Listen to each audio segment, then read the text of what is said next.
مرحبا. لا تثق في بشر، لا تثق في أحد، لا تثق إلا في نفسك وفقط. أنا نفسي ما تثق فيا ولا تثق في أي كلمة أنا بقولها. أنا لست جهة سيادية ولا منزلة من السماء. أنا بجتهد عشان أثبت جريمة قتل حصلت في شاب ممكن كان يبقى أي حد من ولادكم. كل مشكلته في الحياة إنه طلع في أسرة بسيطة تثق في أي حد، يعني حالتهم المادية صعبة. أخو الكبير بيشقى عشان يأكل والدته، أخو الصغير عنده مشكلة في الجيش، ففي يعني حجاب عليهم شوية، فوثق في من هم غير أهل للثقة. فكان لازم إن أنا أثبت حق الشاب ده بأي شكل، ولكن أنا اجتهدت. أنت كمان عليك إنك تجتهد وتبحث وتشوف مدى مصداقية كلامي. تمام؟ لا تثق في أحد. السيد المحترم أحمد بيه رجب، هو أنا كنت طلبت من سيادتك تستند لمقاطع عندي؟ هو أنا كنت طلبت من سيادتك تستند لفيديوهات عندي؟ أنا يا فندم لست جهة سيادية، أنا يا فندم لست جهة سيادية. وبعد كده عذرا بعد احترامي لحضرتك، هو حضرتك في الفيديو كله قيمت كلام الدكتورة بكلمة حقانية أو بكلمة تقريرات؟ هي دكتورة مصرية عايشة لها 20 سنة في الكويت، من الريف المصري، في مفردات بتختلف من دمياط للمنصورة مثلا. هو ده اللي لفت نظر سيادتك؟ ما لفتش نظر سيادتك مثلا كلام إبراهيم؟ ما لفتش نظر سيادتك مثلا التقارير اللي كانت في دار الفؤاد أو في دار الشفاء؟ وإيه السر إن التقارير دي اتحجبت ولم تنشر كالتقارير المزورة؟ أنا عندي دليل والله إن التقارير مزورة. أنا استندت لتقارير إبراهيم اللي ماسكها في إيده، ما استندتش لتقارير مزورة قايمة على إيدين عيل مزور أبا عن جد، وعن عيل سيادتك بتستشهد بيه كان سجل لإبراهيم. حضرتك بتسقف وبتطبط وبتقول برافو الكلام، عيل كان سجل على إبراهيم ليل ونهار، طلع يسب أهله كل 5 دقايق الكلمة وعكسها، والناس شايفة الكلام. وطالع سيادتك عشان تكذب الدكتورة اللي كانت مع الأستاذة آسيا، أو تكذب الفيديو الخاص بالأستاذة آسيا. طب حضرتك ما تظهر لنا سيادتك الحقيقة، ما تستند للتقارير اللي كانت في إيدين إبراهيم. على فكرة أنا مش دكتورة، أنا يكفي الأستاذة آسيا وفقط. بينها وبين الناس مصداقية وثقة ولله الحمد. ليه؟ لأني ما بقولش كلمة وخلاص، ما بطلعش أستند على حد أو ما بطلعش أجيب محتوى حد وأقعد أستشهد بيه إنه باطل أو كاذب. وطالما سيادتك مش عاجب سيادتك كلامي أو إن سيادتك مش مقتنع بكلامي، لك كل الاحترام والتقدير لسيادتك أساسا بتستند لكلامي. أنا لما أكون مش مصدقة فيديو أنا ما بنزلوش، أنا ما بنزلش غير الشيء اللي أنا واثقة منه، اللي فيه حاجة تضيف ليا. فسيادتك مش من متابعيني زي ما سيادتك بتقول اللي اسمها آسيا. طيب يا أحمد بيه، أنا كمان مش من متابعين سيادتك. أنا اتفرجت على حلقة امبارح فقط علشان خاطر حد قال لي انت اسمك مذكور فيها، لكن تقدر تسأل حضرتك المعدة بتاعتك لما حتى كانت طلبت مني بعض الفيوسات أنا بعتها لسيادتك، وما كانت بتبعت تسأل على تقرير أو على غيره أو على غيره كنت ببعته لها. لكن حضرتك أنا ما طلبتش من سيادتك أبدا تستشهد بكلامي أو تستند لكلامي، لأني لست جهة سيادية. سيادتك الجهة السيادية. أنا حد بيجتهد عشان يوصل لحالة الشاب وصلت كده إزاي.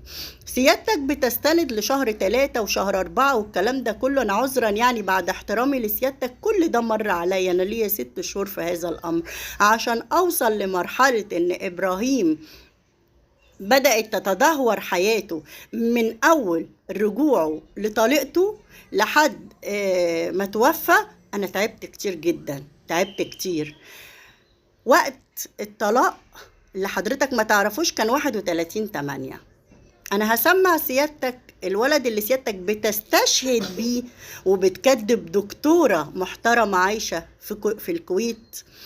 هسمع سيادتك هو قال لسيادتك ايه وارجع اكمل لسيادتك. شيكا نفسه اللي قال كده. طب ده تحب تسمع شيكا؟ بص اللي سجد، بص اللي سجد شكري كده، وانا كنت معاه في الفيديو، لو شفت الفيديو التاني سجد شكري كده قال الحمد لله انا مش هعمل عمليه تحويل مسار ولقيت حل ان انا اتعالج، مش هو الكانسر، مش اللي انا خفيت من الكانسر عند دكتور تامر النحاس.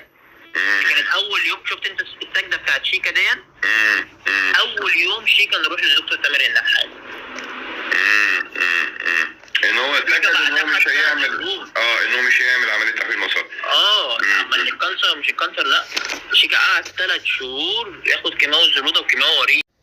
لحد هنا الكلام حقيقي. الدكتور فعلا تامر النحاس قال لابراهيم ان المرض ما انتشرش وان احنا هنقدر نحجب المرض وان انا مش هعمل لك عمليه وهعالجك. وفعلا قعد 3 شهور ابراهيم، الكلام ده كان في شهر 6 فعلا، تقريبا اخر 6، يعني نقدر نقول اول 7 زي ما انا قلت في الفيديو اللي سيادتك استشهدت بيه. قعد فعلا ابراهيم من اول 7 لاول 10 15/10 يتعالج بالكيماوي اللي هم قالوا عليه. الطلاق يا فندم تم 31/8 2024. نكمل سيادتك ونكمل لسيادتك الكلام. مش سجد يا ابني، ده شيكا قعد 3 شهور ياخد كيماوي الزلوده وكيماوي وريد. طب انتوا اتاكدتوا منين بقى ان هو عنده سرطان؟ يعني هو لغايه ما خرج من مستشفى الخنكه هو ما كانش عنده سرطان، مظبوط؟ تمام، حلو قوي. طيب اثناء الفتره اللي كان في مستشفى الخنكه فيها، تمام، كان هو مطلق هبه ولا كانت هبه على ذمته؟ لا هبه على ذمته. هبه ما اتطلقتش غير في شهر 9 بعد مستشفى القوات المسلحه بعد دكتور تامر النحاس. الله. يعني في الفتره اللي كان شيكا فيها في مستشفى الخنكه اما كان ساكن في سرياوس زي ما انت بتقول، كانت هبه على ذمته؟ هبه على ذمته. ايه اللي ياكد الكلام ده؟ يعني ايه اللي ياكد الكلام ده؟ موجوده في الفيديوهات. هو طلقها بقى بعدها بقد ايه؟ انفصلوا حوالي شهر بعد مستشفى قوات المسلحه والمعادي وبعد اسمها دي وبعد الدكتور تامر النحاس. بعدها على طول بشهر. يعني التقييم اللي عمله في دار الفؤاد، يعني هبه كانت رايحه مع شيكا دار الفؤاد اصلا وهم متطلقين. ده كذاب، ده كذاب، تمام، ده كذاب. ابراهيم لما جاب التقرير جابوا كام امتى بقى؟ الطلاق تم 31/8، تمام. الرجوع تم 3/11.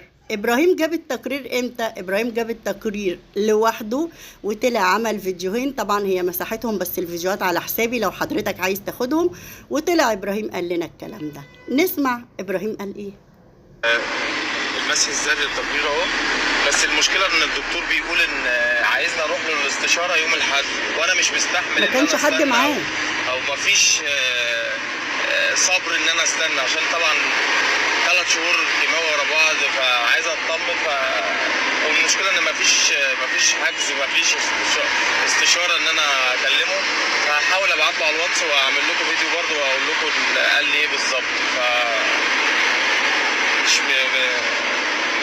مستعجل، لازم انا عايز اطمن واطمنكم كمان. ادعوا بقى ان ربنا يكون في استجابه كبيره. او لما انا ترجمت على البتاع كده مكتوب ان في استجابه الحمد لله. فبدل سيادتك ما تحط سبوت على كلامي وتطلع تكذبني عشان تثبت عدم مصداقيتي مع متابعيني، حضرتك كنت تقدر تحط سبوت على كلام ابراهيم اللي قال لسيادتك انه عمل الترجمه، والترجمه قالت ان هو بيستجيب وانه كان لوحده. وانا مش هفضل اكذب حد كتير ولا اصدق حد كتير. ما هو حضرتك برضو اللي طلعت كذبت فيديو ابراهيم بتاع الاحتضار وقلت ده باكستاني، ولا مش سيادتك؟ بس هو بالمناسبه ابراهيم كنت سيادتك تقدر تحط سبوت على العمليه اللي عملها اخر فتره وطلع هو يسال نفسه انتوا عملتوا فيا ايه، انا كنت مربط. او العمليه اللي اخر يومين اللي هو بيحتضر نزلوه عملها بدل